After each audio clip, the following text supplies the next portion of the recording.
Ibex news channel में आपका स्वागत है। थैंक यू मैं मैडम। आपसे ये जानना चाहती हूँ कि यहाँ पर और धर्मों के साथ-साथ हिंदू धर्म का डेवलपमेंट क्यों नहीं हो पा रहा है? जैसे लोगों से यहाँ आस-पास हमने सुना या हमने भी फ़ोटोज़ वगैरह ली जो लोगों के कहने पे वहाँ काली माता का मंदिर है, वो कई सालों से बोल रहे हैं लोग कि बंद है और वहाँ पर अब बौद्ध जो धर्म है उनके अनुसार वहाँ पे मूर्ति की स्थापना कुछ और हो गई है।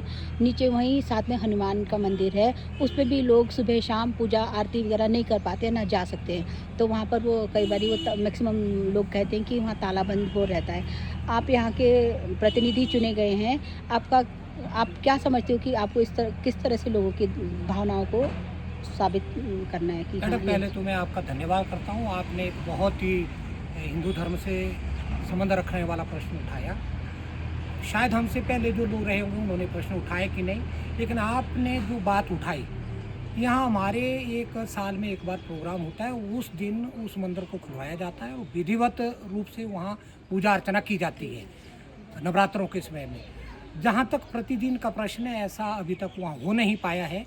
और अगर हिंदू धर्म से संबंधित लोग इस बात को उठाएंगे तो जनप्रतिनिधि होने के नाते हम अपने बौद्ध धर्म के भाइयों से, साथियों से और मंदिर वालों से इस बात को उठाएंगे कि ऐसी लोगों की इच्छा है, आप कृपया इसमें हमारा सहयोग करें और हिंदू धर्म वाले लोगों को भी वहाँ पूजा अर्चना करने दी जाए।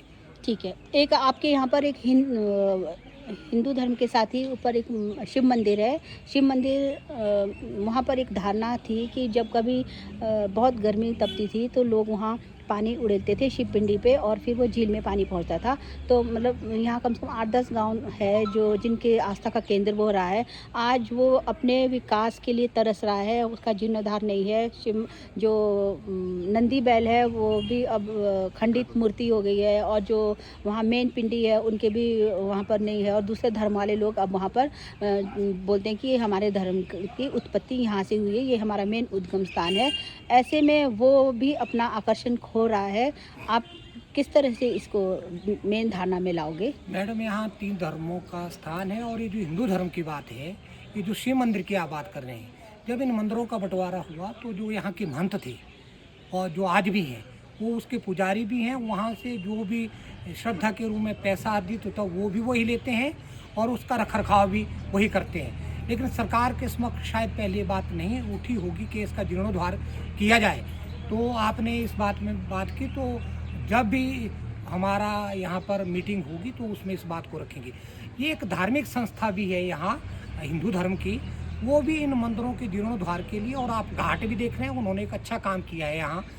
उसका क्या नाम है सर, मैं भूल गया उसको, जो हिंदू धर्म की संस्था है यहाँ, वो काम कर रही है और उसका बेकायदा प्रधान का चुनाव होता है और वो नैना देवी के साथ और इन मंदिरों के साथ जोड़ कर ये एक संस्था बनी है, वो भी इनको देख रही है। नगर पंचायत ने हाल ही में यहाँ की हिंदू धर्म की संस्कृति को बढ़ावा देने के लिए अभी 20 लाख का एक प्रोजेक्ट सेंट्रल गवर्नमेंट को दिया था झील के उसको ठीक करने के लिए, और वो प्रोजेक्ट मंजूर हो गए हैं और उसकी अंतिम जो औपचारिकता है उनको पूरा किया जा रहा है। बड़ी जल्दी वो पैसा रिलीज होने वाला है और यहाँ उसको करेंगे।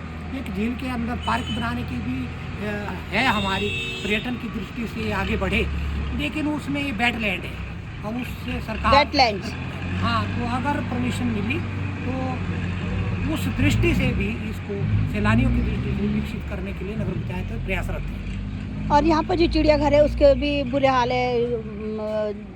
नया जानवर कोई आया नहीं, पुराने भी जो है वो बचे नहीं, और जो इवन आपके पास कभी शिकायत नहीं आती कि जो यहाँ उनके जो बेयर जो भालू है यहाँ पर, उनके जो पिंजरे हैं वो भी इतने जीर्ण अवस्था में है कि कोई भी अपनी जान हथेली पे रख के वहाँ पर भ्रमण के लिए जाते हैं। आपके पास कभी कोई कंप्लेंट नहीं आया? हमारे पास कंप्लेंट तो नहीं आई, लेकिन इतना जरूर है कि जो एरिया है, इतने छोटे एरिया में इतने जानवरों का रखरखाव कर पाना बड़ा मुश्किल है। और दूसरा, कई बार हम भी अंदर गए तो देखने में ये आ रहा है कि उनके खुरों से मिट्टी भी निकाल दी गई है। अब कितना चारा आता है, हमारे पास ऐसी कोई है नहीं कि कम चारा आता है या वो जानवर ज़्यादा रखे गए, वो कम मात्रा में होने चाहिए, ये तो विभाग ने देखना है। व्यक्तिगत तौर पर हमारी कभी कोई शिकायत नहीं आई, पर मैं अपनी तरफ से ये समझता हूँ कि इसके लिए एरिया बड़ा होना चाहिए ताकि उन जानवरों का ठीक रख रखाव हो सके और अधिकारी देखें कि पर्याप्त मात्रा में उनको चारा घास मिल भी पा रहा है कि नहीं पा रहा। हम आक्षेप नहीं लगा सकते क्योंकि जानकारी हमारे पास नहीं है, इसलिए वहाँ के कर्मचारियों अधिकारियों पर हम आक्षेप नहीं लगा सकते। लेकिन जो धरातल पर वहाँ बात दिखती है, कभी अंदर जाएं तो बाकी जगह हरा भरा है और बीच में मिट्टी तक निकल गई है। तो क्या इतने पशु इतने छोटे एरिया में रखना उचित है जानवर, या उन जानवरों को कहीं सजा तो नहीं चिड़ियाघर के नाम पर मिल रही है? ये देखने की बात मुझे ऐसा लगता है व्यक्तिगत तौर पर कि उनको सजा मिल रही है वहाँ।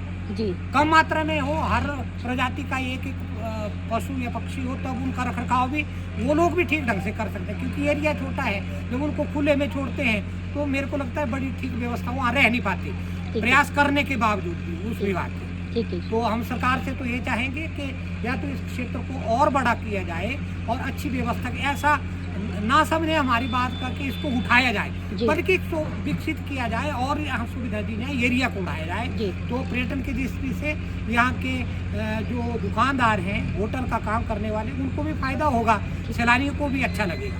ठीक है।